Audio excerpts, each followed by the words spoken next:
And this was for use for the works with the distribution in pharmacy, but that's not why it's here. Steve is here this morning to speak to us. He's with the help me out with the crossover music festival, which we know as the big fundraising event for. And that's not he's here to talk about those music festival. He's here to talk about another event very process. Steve, if you will. Awesome. You want to see in the place? Stand there. Yeah, let me. Wherever you want. Yeah. No, I really appreciate you guys inviting me here today and giving me the opportunity to talk. It is somewhat comforting. I am the board of Crossover Music Festival, and it is very humbling to hear you guys deal with the same stuff we did as far as, yeah, what about this? We need to fill this hole. What about sponsorships and different things like that? So it's kind of fun to see your pain. Crossover Music Festival has been around the Lake area for several years. We've done different things through Crossover. And I want to apologize. I know I have 20 to 30 minutes to speak. If I talk that long, somebody come and get me a strangle hold, says I will not talk that long. I've been traveling quite a bit this summer, and to be brutally honest, I haven't given this probably as much time as I wanted. I'm emotionally prepared for this in the nerve because I'm not prepared.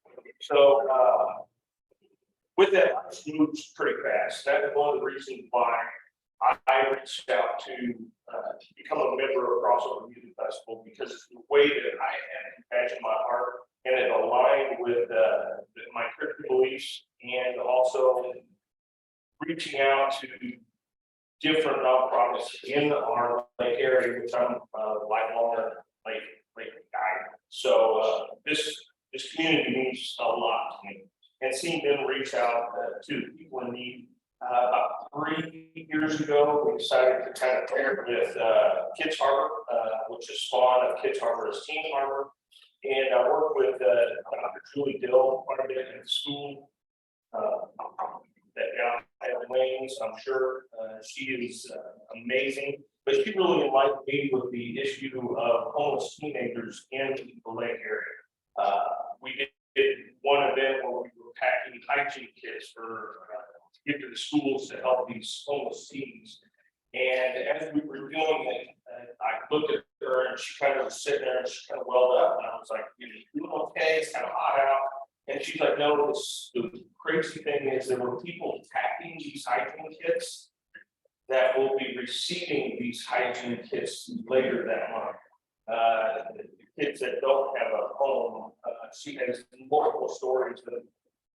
And it doesn't make sense to me, but having parents just get up and leave, and the kid wakes up the next day and they don't have parents here. And that happens regularly here in the Lake area. I know we do a great job of covering that up, and we're all about partying here and having fun, but there is a problem. And so that's why we kind of sided with Teen Harbor, trying to address some of that. Crossover Music Festival we do every year, the big shebang. We bring in Christian artists. We have a wonderful time. Since COVID, we're kind of trying to pivot and look at other ways that we can benefit or raise money for Teen Harbor. We are still planning to do the big music festival. We're going to skip a year, 2023, and plan for 2024. But right now we have two things that we've been doing. One's a bowling tournament. Who would have known in the Lake area, but it's very successful up there. It used to be Eagle Lanes, but we just had that. Yeah, just had that a couple months ago. Fantastic. And then the other one we've done, we did one last year. We're doing it again. It's sporting plays, and that's what I'm here to talk with you today about. Sporting plays. For those who don't know, different track. The little play pitcher goes out and you shoot it in the balls. Sporting plays represents hunting a little bit better. So you'll have little rabbits, you'll have multiple ones, to me, it's a lot more fun. A little bit more skill, or for those who shoot track, but it just is exciting, and you don't need to be an avid track shooter or sporting place to enjoy it. That's the thing. Last year we had a lot of first time shooters that were probably better than some of our all time shooters, but it's just something everybody gets beat to death with golf tournaments down here. Sorry.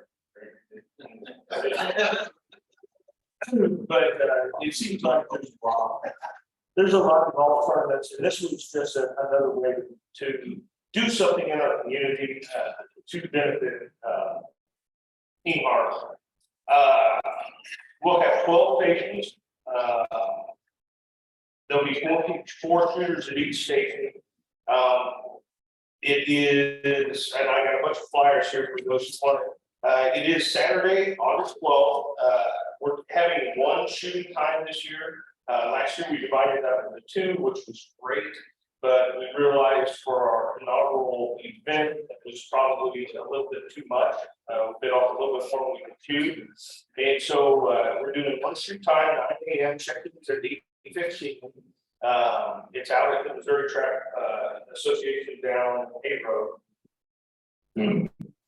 The things I'm asking you all for, and there's pretty much 5 main areas that I need your help.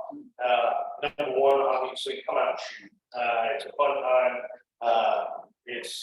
It benefits a good cause. Number two, we're just like you all, we're needing sponsors. Sponsors make events like this profitable so we can give money to Team Harbor. Donations, we'll take those. You don't have to sponsor or shoot, just take money. Volunteer, we're always in need of volunteers. Like I said, it's a great cause. Last year was a beautiful day. We're hoping the same this year. And the last thing, and probably the most important, we need you to talk, tell people about it. Just get the word out, and dare I say, pray about it. We're trying to do this as an alternative way to do the same thing that we do with our big festival, but trying small ancillary ways to still.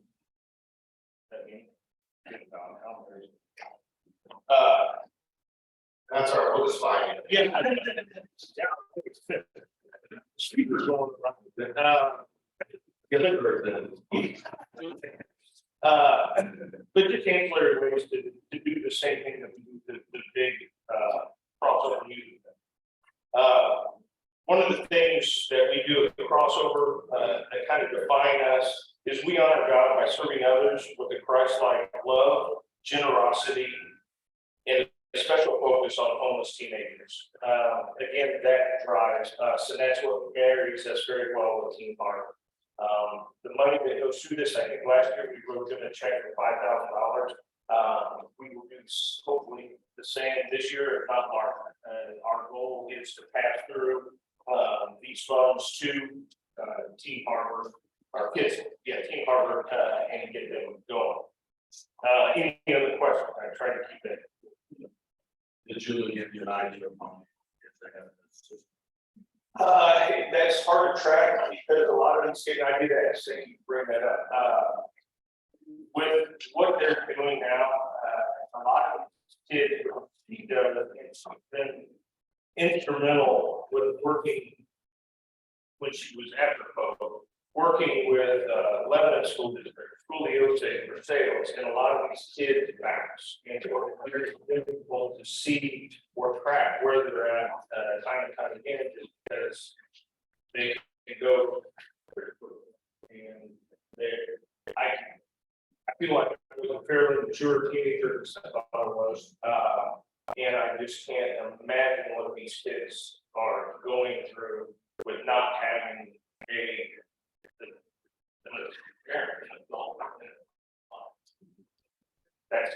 that's kind of one of the things we last year that I was so many years, around 600 kids, and I used to follow that older now, don't have any kids anymore.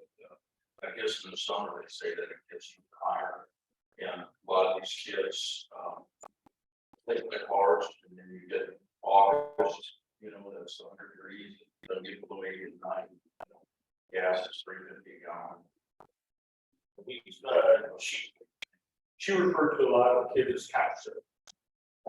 It's going in for, you know, a week and sleep on the couch, and then it's feeling like a burdening or the grace extended runs out, and so then they move on.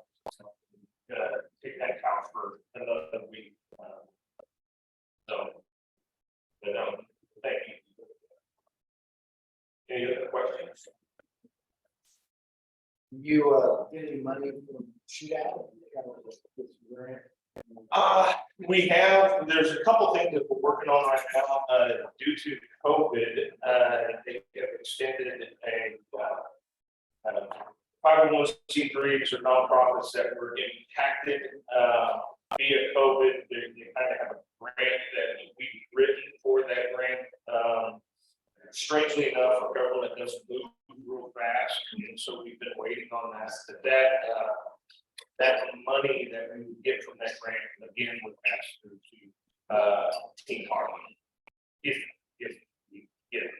Last couple of years, even though we've had some, I feel, very big Christian artists out of that crossover, it's been difficult to get traction and get the numbers from the glory days of what crossover used to be. And so that's one of the reasons why we wrote for this grant, because we feel that we were impacted through COVID. Of course, we skip a year, and then everybody skip a year, and it's all part of making up the next year. What happened that you're skipping this year?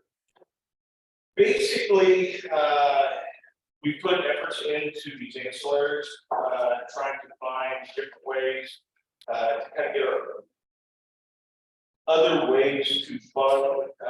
It takes a lot of money, effort, and now to put on the show. We didn't have any shortage of volunteers, knock on wood. That's one of the things we've always been very good at, but reaching the masses as a whole to get them there. That's why we kind of thought, well, let's focus on these smaller ancillaries, get them developed, and then circle back around and do the big music festival. That's kind of what I don't know. How long has this been going on? Holy crap, I tried thinking of that this morning. I believe it dates back to the 90s. We've had some big time artists. Again, growing up here, I remember going as a youngster, but I can't remember exactly when it started. We have our kind of chief festival coordinator, Alan Sullivan, who's been involved with it from the early days. And so he's just recently moved to Atlanta, but still has a house here. But Alan would know exactly.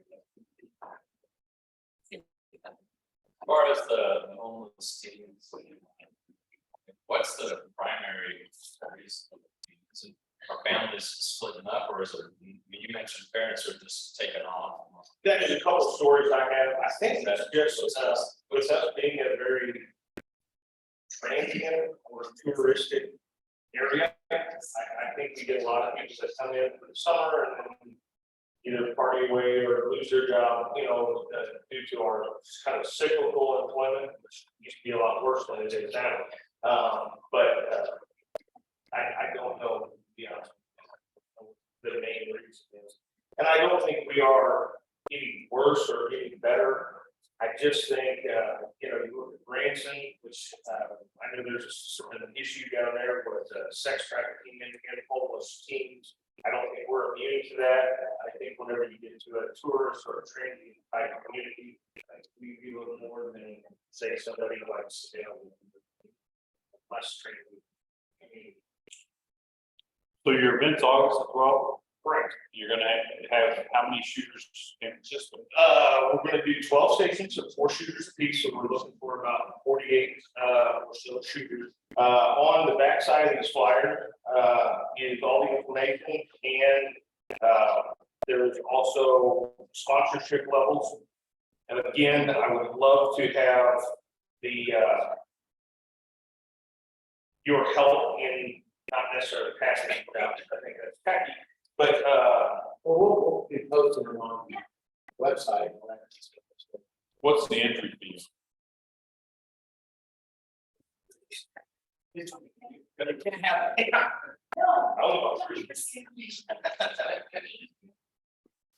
So then it's funny you should say that because I was sitting there just looking at it. I can't tell you what the day entry fee is. That's what I thought it was $100.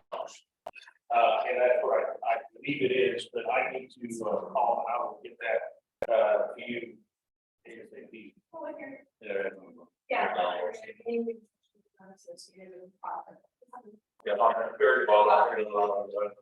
Okay, thank you. Anything else? Yeah. They bailed you. You guys can jump up here. I'm not one of those. But we are still looking for what we call a shell sponsor. That's the big sponsorship, and that's what the kind of the leading cost of this is the shell. But they do have guns to use if you don't have yours. So go out and shoot. Last year I brought my pump 12 gauge, and that's not kosher to use out there. They have their own shooting guns, even though you can. It's just you look like a redneck when you do. But they do have great guns out there. Great to use. Any other questions, Steve? That a bad move? No, that's just had some of my notes. Steve.